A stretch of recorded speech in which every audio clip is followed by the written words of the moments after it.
It was a bright spring morning, and the children of Willow Creek Elementary gathered in the schoolyard. The air smelled of fresh grass, and the sound of birds filled the sky today. "We will do something special," announced Mrs. Lane, the 5th grade teacher. She held a small wooden box in her hands. "This box will hold your dreams, your hopes, and your promises. It is a time capsule," the children whispered excitedly. A time capsule. They had heard of such things, but never seen one. "What is a time capsule?" asked Ben, a boy with curious eyes. Mrs. Lane smiled. "It is a box that we fill with letters, drawings, and small objects. Then we bury it years later. We open it again. When you open it, you see who you were and what you dreamed of." The class grew excited. Each student wrote a letter to their future self. Some wrote about what they wanted to become: teachers, doctors, explorers, artists. Others wrote about promises to be kind, to help their families, to chase their dreams. A girl named Emily held her pencil tightly. She was shy but thoughtful. Her promise was short but deep. "I promise to believe in myself no matter what." When everyone finished, Mrs. Lane locked the box together. They dug a hole beneath the big oak tree in the corner of the schoolyard. The children laughed, wiped dirt from their hands, and cheered as the box disappeared. "And to the ground, Mrs. Lane said softly, someday, when you return here, you will open the box and you will remember who you were and who you wanted to be." The children nodded, their hearts full of hope. But as time passed, the box was forgotten. 20 years passed. Like a river flowing swiftly to the sea, the children grew up, moved away, and built their lives. Some succeeded, some struggled, some lost their way. Emily had become an adult. She worked in a busy office, typing numbers and answering calls every day. Felt the same, she often wondered. Is this all my life will be? One evening, she walked home under the fading sunset. The colors were beautiful, but her heart felt heavy. She passed the old school building, now closed and quiet. The playground was rusty.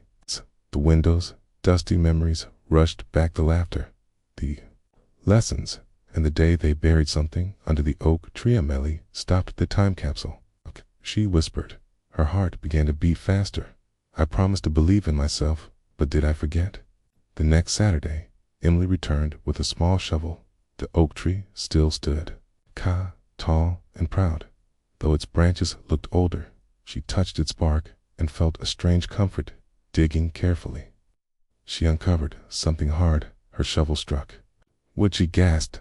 There it was, the wooden box, worn but unbroken. She lifted it out with trembling hands. The lock was rusty, but it broke easily. Emily opened the box, and a flood of memories poured out. Letters, drawings, little toys, and photographs lay inside. She picked up her own letter and unfolded it. Eyes filled with tears as she read, "I promised to believe in myself, no matter what." She sat under the oak tree, holding the paper. The words spoke louder now than they ever had before. She realized she had forgotten her promise. She had let fear and routine steal her belief, but now she had a choice. I sat with the box beside her, reading the letters one by one. Ben's letter said, "I will be brave enough to travel the world." Lily had written, "I want to paint colors that make people happy." And James, the class clown, had drawn a silly picture of himself as a superhero, promising to always make people laugh. Emily smiled through her tears. Each note was a piece of childhood hope, shining even after 2 decades undergrounds. Suddenly, she thought, what happened to them all? Did they keep their promises? Did they remember their dreams? For the first time in years, Emily felt a spark inside her chest. It was small, but it was there, the spark of possibility.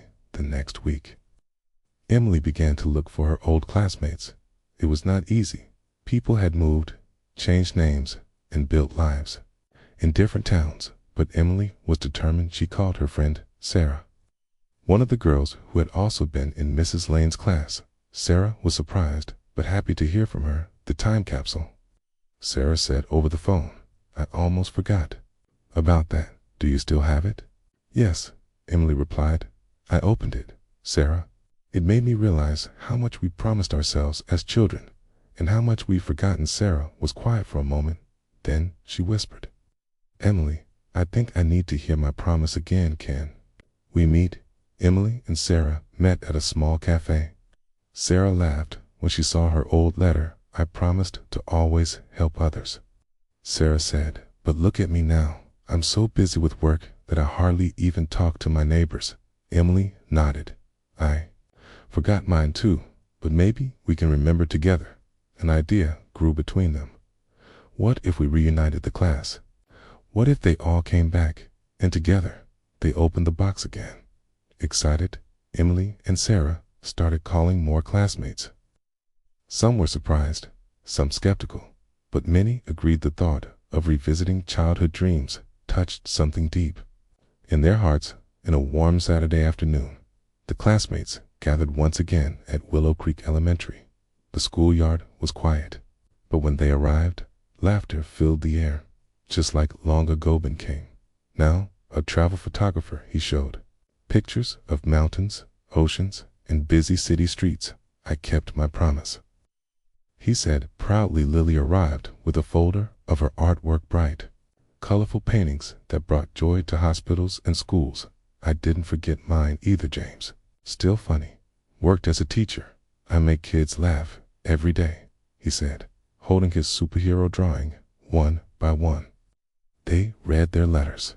Some had lived their promises, others had strayed, but all were moved by the memories. Finally, it was Emily's turn. She read her note aloud. "I promise to believe in myself, no matter what." She looked at her friends. "I lost this promise, but now I want to find it again." The group clapped and encouraged her. "It's never too late," said Ben. "We can all start again." The classmates decided to write new letters, new promises for their future selves. They laughed as they borrowed paper and pens from Sarah's. Emily wrote, "I promise to chase my dreams bravely, no matter my age." Others wrote similar words of hope and courage. Together, they placed the new letters into the box and buried it again under the oak tree. This time, they agreed, "We will return in 10 years, and this time we will not forget that."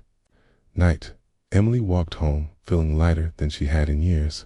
The words of her childhood, the smiles of her friends, and the laughter at the oak tree gave her strength. She thought, "It doesn't matter that I forgot once.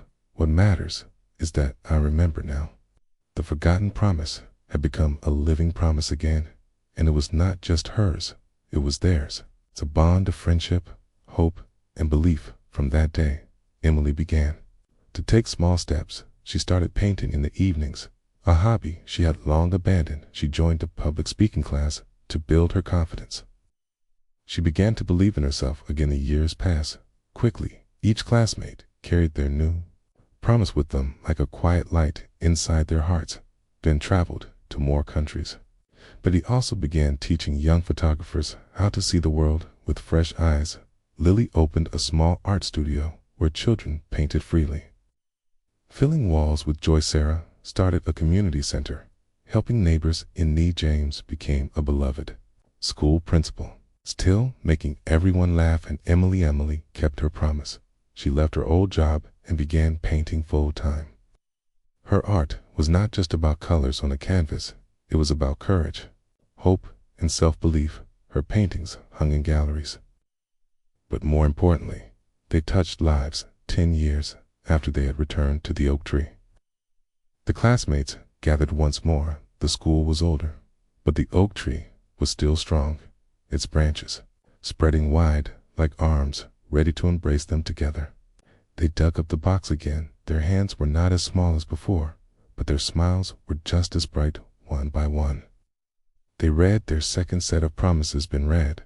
"I promised to share my love of travel, and I have," Lily said. "I promised to paint with courage, and I have." Sarah whispered, "I promised to help others, and I have." James laughed, "I promised to spread joy, and I have." Finally, Emily unfolded her letter. Her voice trembled, but her heart was steady. "I promised to chase my dreams bravely, no matter my age, and today I can say I have kept that promise." The group cheered, they hugged, some cried, and under the oak tree, They felt like children again, children who still believed in hope, in friendship, and in themselves. Before they left, Emily placed one final note into the empty box on it. She wrote, "To whoever finds this, never forget the promises you make to yourself. Even if you lose them for a while, you can always find them again. It is never too late to believe in your own dreams." They buried the box once more, knowing that perhaps someday another group of children or even adults might discover it. As they walked away, Emily looked back at the oak tree. She smiled. The forgotten promise was no longer forgotten. It had become a seed, planted deep, growing stronger every year, dear friend. Perhaps you also have a forgotten promise. Maybe you once dreamed of writing, painting, singing, helping, building, or exploring. Maybe life made you forget. But remember this, it is never too late. The promise you made to yourself still waits, like a time capsule inside your heart. You only need the courage to open it. Believe in yourself. Start today. Your story is not finished.